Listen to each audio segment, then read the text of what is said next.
I knew at 5 years old that I would be a nurse, and I never changed my mind.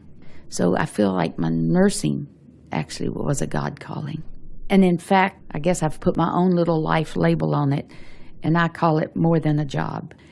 And then as I've gone through this job during my life, so many things have happened that has reaffirmed to me that it's more than a job, that my nursing is actually a ministry. It's meeting people's needs. I was supervisor on a general surgery unit, and we got a patient in named John, and he was transferred to us from Seward, from a nursing home, and he had terminal cancer, and he was dying. He had befriended a stray cat that would come to the porch, the veranda of their nursing home in Seward, and he would feed it. So when he had to leave down there to come to Providence, one of the staff there cut a picture out of a magazine of just some cat and gave it to him. So when he came to us, it was clutched in his hand, and he would not let it go. And I thought, man, this man has nobody, and he's about to die. So I told my staff, I said, I think we need to plan something here.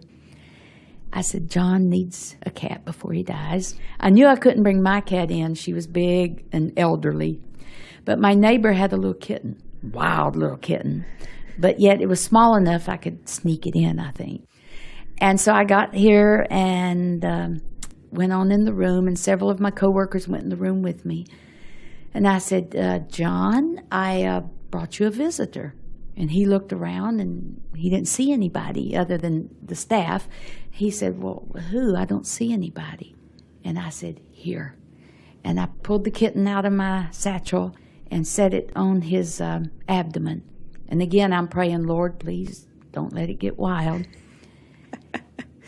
And John looked down on it, on his abdomen at the kitten.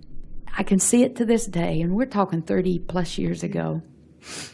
That kitten walked up John's abdomen to his chest, touched noses with him, and laid down on his chest and looked in his eyes. And John started talking to the kitten. John cried, we cried, the kitten purred. And for over an hour, John and that kitten communicated. And finally, I had to leave, and I said, well, John, I've got to go now. And he said, well, thank you. And then he thanked the kitten for coming. And again, the kitten touched noses and kind of purred and rubbed against him. And John handed me the kitten back, and I left in tears. And John died the next day.